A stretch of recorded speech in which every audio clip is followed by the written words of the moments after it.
This week on Intrigued, full of fact. Just simple words with changes, changes of how I feel sometimes, I mean, I got my moments where I can't take it. I'm Chandrea Thomas, and welcome to episode 42, the first episode of season 4, by the way. In this podcast, I talk about curious cases, disappearances, and other stuff. And today, I'm talking about the disappearance of 23-year-old Veronica Reyes-Diaz from Dover, Florida. It's a city just outside of Tampa. On Friday, January 17th of 2020, Veronica went out with a girlfriend for a night of fun and drinks, and was reportedly dropped off at home at around 1 a.m. By 1:45, Veronica had gone to pick up her kids from her sister's house, who was babysitting. She made it back home and put her kids to bed, and allegedly went back outside to her SUV. But what happened after that is a complete mystery. I spoke to Veronica's father, Fidencio, and I reached out to the Hillsborough County Sheriff's Office about the case. This is what happened. Okay, so your daughter Veronica went missing, was reported missing on the 19th or 20th of January of 2020. So Yes. What happened that day? How did you know that she was missing? On the 19th, Francisco texted me, her husband, asking me if I knew where Veronica was at, which I texted him back, wondering what's going on, why. And he go to tell me that from her going out Friday night, the 17th, that she never made it back home. So she had been missing for a day or so before you even knew that she was missing. Yeah. Okay, so what do you know about the person that she went out with that night? What do you know about that part of the story? That part of the story, I mean, I knew it was a friend that she knew from like 10 to 12 years. Mm-hmm. They've been friends for, since elementary school. And they had planned to go out. Mm-hmm. Veronica, she's always been a stay-at-home mom. Do you know what Veronica did that night or where they went? Just so you have an idea of like what her activities were leading up to her disappearance? Well, I know they went out to eat at Chili's in Tampa, which is about 30 minutes from Dover, where she lives at. They went out there to, just to hang out, have a couple of drinks. And from what Mariah was telling me, she was getting phone calls from her husband, all night, just mad, yelling at her and, telling her she better get her butt home. And then I spoke with Mariah last week, and she was telling me the last phone call that Veronica got was at 12:30 a.m. And Mariah dropped her off at 1 o'clock in the morning. But he stated to the police that he was sleeping when she got home. After the report and all that, that he was sleeping. So at what point did she, during that night, she was with her friends, just make sure I'm clarifying this. She was with her friends. She went out to Chili's and had some fun and did all that kind of stuff. She gets a call at 12:30 and then she has to go home. Where does her picking up her kids fit into all of this? Where is that in the mix of this night? Well, her friend dropped her off at 1 o'clock, 1 in the morning. And she jumped in her GMC Yukon to go pick up her kids that her sister was watching. So she left. And on the way there, she got pulled over by a city police halfway there. So she texted her friend Mariah saying, I got pulled over because the tail light was out. But she made it to pick up her kids. She picked up the kids, got back home at 1:45. After that, we're lost. We don't know what happened. What about the condition of her car? From what I understand, she has some things that were left inside of her vehicle. What's going on with that story? Well, after she was reported Monday, I went to work, and after I got out, I got out by noon, and I went over there to see what was going on. And he told me that everything was left in the car: her wallet, her keys, ID, everything. The only thing that wasn't there was her phone. And we're yet to find that phone. Well, he was more talking to my ex-wife, and they talked about doing the report Monday. And he wanted to do it at my ex-wife's house. He didn't want to do it at his house. I don't know why or what. So he took the boys and went to my ex-wife's house. And he didn't get there till about 3:30 in the afternoon, which my ex-wife thought that was kind of weird because they talked about meeting in the morning. So you guys make the police report, and where do things go from there? Do you conduct your own searches? Do you go through her computer? I know you did your own investigating, right? Oh, yeah. For one, the officer didn't even want to do a report. She was like, well, she's a grown adult. She probably took off, blew some steam off, which actually frustrated the family. I was frustrated. My ex-wife was frustrated over it. So come Tuesday, I went back to the house, and my daughter, she had a laptop, a Chromebook that she would use. And the new phone she got was an Android. It's Google-based, so like the Chromebook. And I was able to hack her computer and get in there, and I figured out everywhere she went that night. It shows she went to Tampa, Chili's, got something to eat. She made it back home. And what I found kind of weird is it showed that her phone was in the area of her home that whole weekend. You know, I mean, and on Monday morning, her phone moved from that area. It showed some kind of movement. So do you know where it moved from and to? Well, what's weird about it is we're right next to her house. There's phone tower, and from what the officers told me, it don't show exactly pinpoint where it's at. It shows around the area. Because I know when I go visit her house, it shows on my Google that I'm actually across the street at some subdivision. Are there any surveillance videos or anything like that around her neighborhood that can show her getting out of her car or anything like that? Yes, the mobile home right behind hers, they had 2 video cameras. One that faced the road and the other one that faced pretty much Veronica's front porch. And it shows her friend Mariah dropping her off at 1 o'clock. And just because the way the mobile home park is, has multiple exits. I mean, it has one exit, but it's multiple ways to get to that exit. So it just showed her coming back at 1:45. As far as her activity, you saw surveillance video of her being dropped off and then her going to leaving to pick up her kids, and then her coming back with her kids. You were able to see that? No, I don't show her leaving because the way the cameras are and the mobile home park is, the mobile home park is actually like a figure 8. Okay. And then one corner of it's the entrance and the exit. Cameras were up in one corner of the figure 8. So if she goes the other way, it don't catch her leaving. So you guys do the police report. What does the husband say? Like, what does he say to the police? Or what do you guys know about that? Well, like I said, my wife, she's the one that was there. I was still working. I was still working when the report was made. But he told the police right off the back, you know, she was tired of the kids. She was talking about she was going to leave. And, you know, if anybody knows my daughter or anybody goes to do any research at all, you go through her Facebook.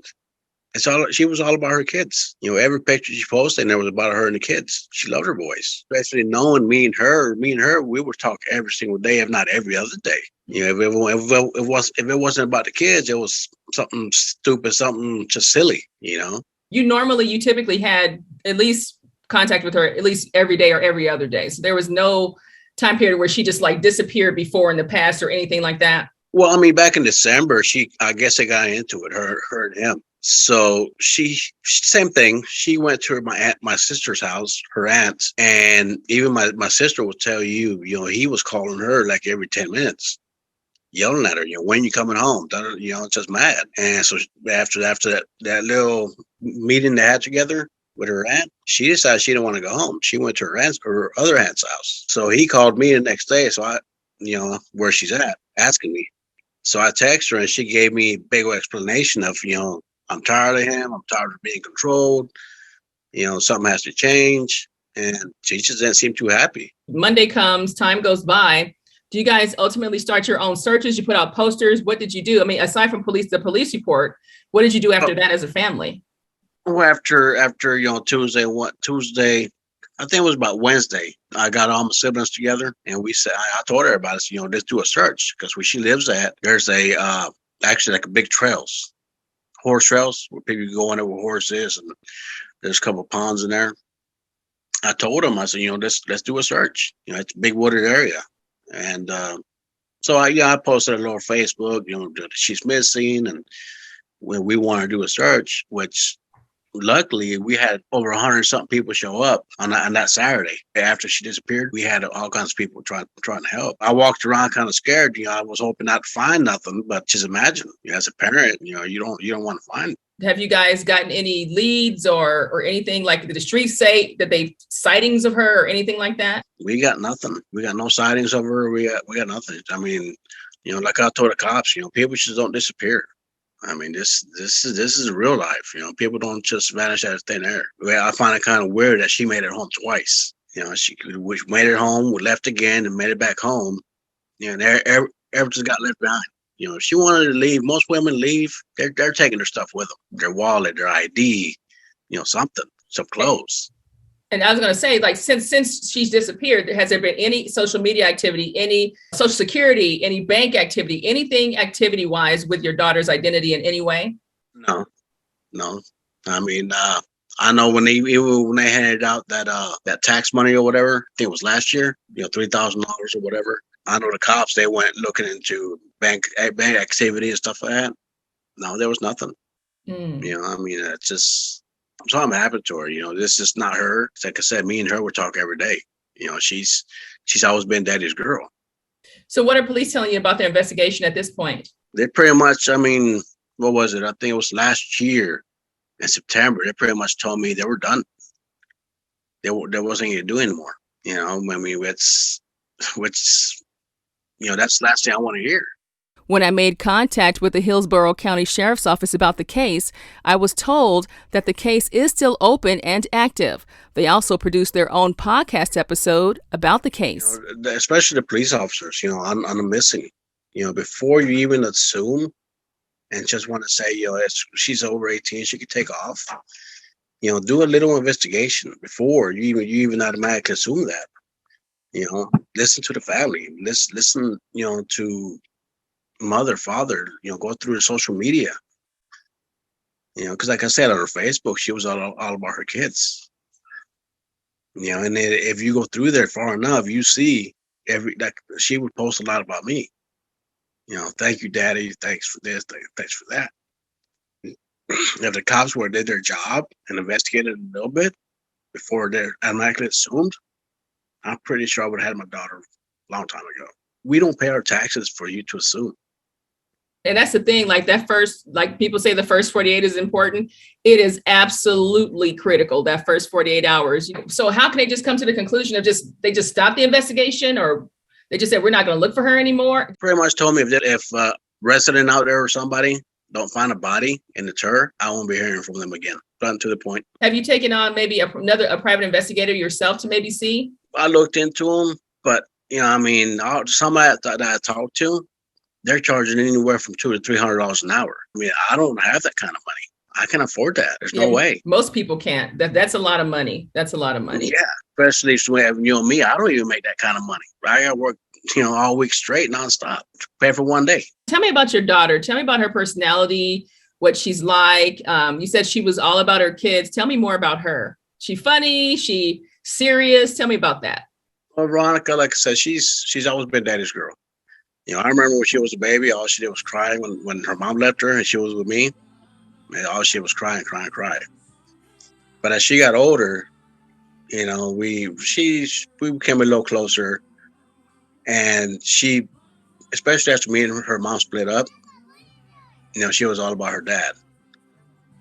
I would get them every weekend. And I remember we would go shopping, and all she wanted to do was hold my hand. As we're walking down the aisles at the store. And it's just she's just always been my girl. She's real gullible too. She has a lot of trust in people, and she'll give you her shirt off her back to help you out. And I remember one time she told me, she was like, Dad, thank you.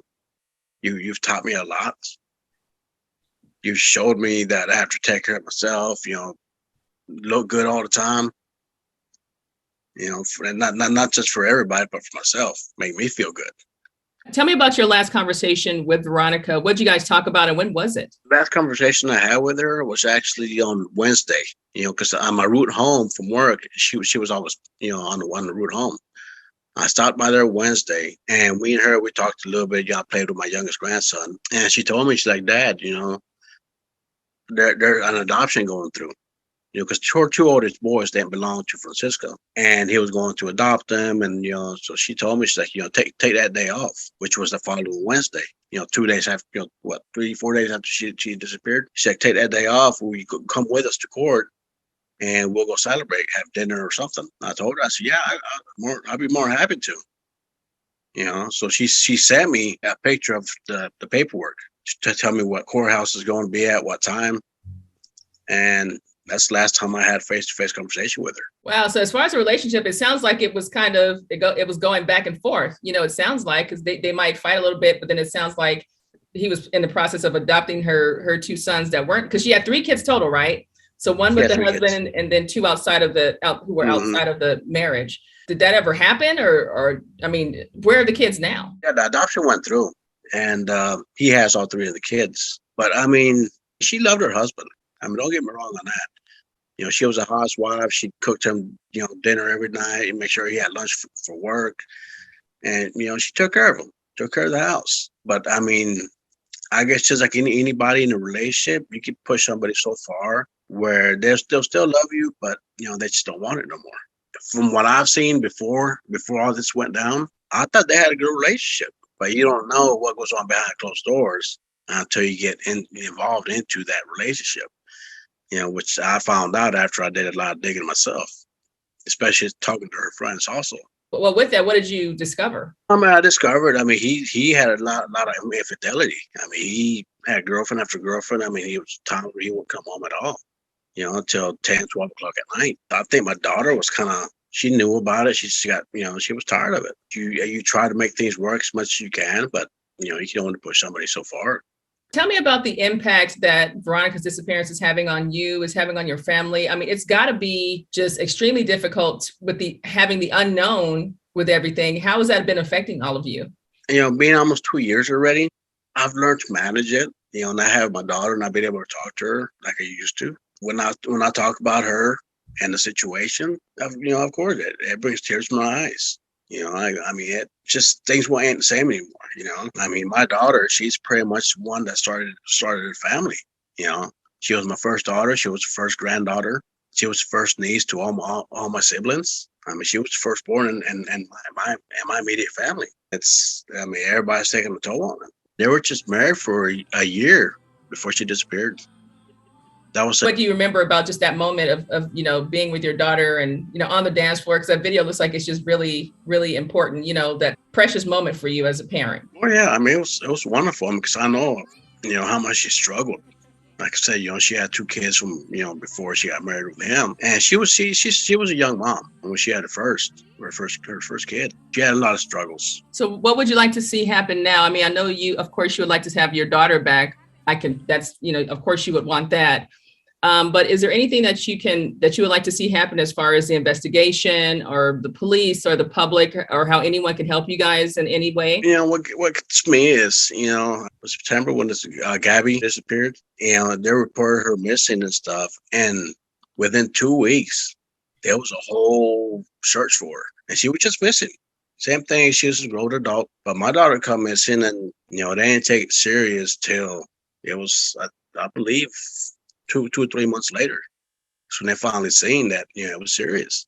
I've had multiple people reach out to me about the issue with Gabby Petito and how her story was covered, how she was searched for, and all the attention that was paid to the case. And actually still now, there's still a lot of attention on the boyfriend on the daily news cycle. So how do you feel as a parent when you see this occurring and you look at the results of what happened with your daughter? I mean, I'm glad. I'm glad. Gabby Petito got found. I mean, she didn't get found in the great way, but I'm glad she got found, and they're doing what they're doing to get her justice. But myself personally, I blame her being missing, not getting that attention she needs on the media. A lot of it has to do with the media. We called multiple news stations, and they told me without police calling us, we can't do nothing. And my sister, she knows one of her friends. She's a white girl, and she knows somebody who works at one of the news stations and push some strings for us. And we finally got out there, which of course, since one did the story, the rest of them wanted to go in there and do the story. So me as a person in the media, I'm asking you, what do you think needs to happen? What do you think needs to change with the way that these stories are covered as a parent? I mean, even if any of the news channels, does a special at the end or at the beginning or whatever, about the missing, just a reminder of the missing, especially in your county. Because I mean, our county here, Hillsborough County, at least air it once a week or whatever, just a reminder, we got so-and-so missing, so-and-so missing, just kind of keep it out there. Do you think race is a factor when it comes to how the stories are covered? Well, I mean, that's a card I never wanted to play. It's a race card. Veronica's mom, she's white. My wife now, she's white. So, me, myself personally, I try not to see color. I try not to see that, or even play that card. But as for my daughter, I believe so. It's on who you are, ranked in society. I mean, if you're somebody with up in power, whether you're black, doesn't matter, or you're erect up in power, then yeah, you can get the attention. But if you're lower class, I mean, it doesn't matter if you're black or white. If you're lower class, don't matter. Because I mean, even if a sheriff tries to help, then they're not going to help. Say if they do, they're not getting nothing out of it. If by chance, if there was some way that your daughter was able to see this interview, or someone who has information about her were to see this interview, what would you say to them? If they got kids themselves, you know, I don't wish none of this on nobody. It's just the point of not knowing. It's the worst part of it. If you don't want to review yourself or whatever, at least put something out there where she's at, where I can finally bring her some peace. What would your words for your daughter be at this point if she were able to hear you right now? Just I love her and I miss her. And I know her boys miss her because they ask for her every time I see him. The youngest one, he don't even know you. He was too young. So you do have a Facebook page for your daughter. What's been happening on that page? Have people been commenting a lot on there? You've been getting a lot of support on that page? We just have a lot of followers. I mean, we'll get people who go in there, throw prayers in there. So what would you say to the people who have been helping you and supporting you over all this time? What would your words be for them? I like to say thank you. Thank you for your support. Thank you for sharing my daughter's, flyers, and we need all the support we can get. Especially, I mean, I might seem cool right now, but I have my moments. And just simple words would changes of how I feel sometimes. I mean, I got my moments where I can't take it. When it comes to my final thoughts about this case, there are plenty of questions that come to mind. Now, we know that Veronica made it home twice that night, but what happened after that is a mystery. According to Veronica's father, the husband was sleeping and didn't hear her come in. And what about the strange activity on the cell phone? The family says it pinged at the house that Friday night and all weekend, and then there was nothing as of Monday when they filed the police report. And here's another thought. Is it possible that when Veronica went back outside, was there someone out there waiting for her? At this point, there's no other video of Veronica leaving again after she was seen on video bringing her kids home and being dropped off by her friend. And based on what the family says, while there were issues in the marriage, it's unlikely that Veronica would actually abandon all three of her children. There are plenty of unanswered questions about this case, but the bottom line is that Veronica vanished without a trace, and none of her personal information or social media has been active since her disappearance. The family is hoping to get more media attention for the case, and I'm glad that I could do my part. I'll keep you posted on updates on this case as I get them in. If you have a case that you want me to check out, just visit me on the Intrigued Full Effect Facebook page or email me at intriguedfulleffect@hotmail.com. Until next time, be safe and stay true.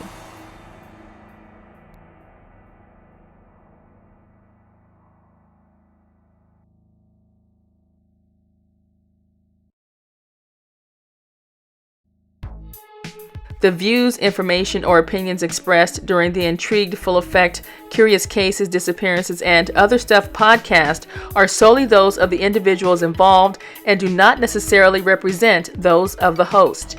The primary purpose of this podcast is to educate and inform. The host of this podcast assumes no liability or responsibility for any activities in connection with opinions shared in the podcast. The podcast and blog associated with it shall not be used in any legal capacity or as a basis for expert testimony. Any copyright material in the podcast is approved by the owner or is part of the public domain. Music by Pond 5.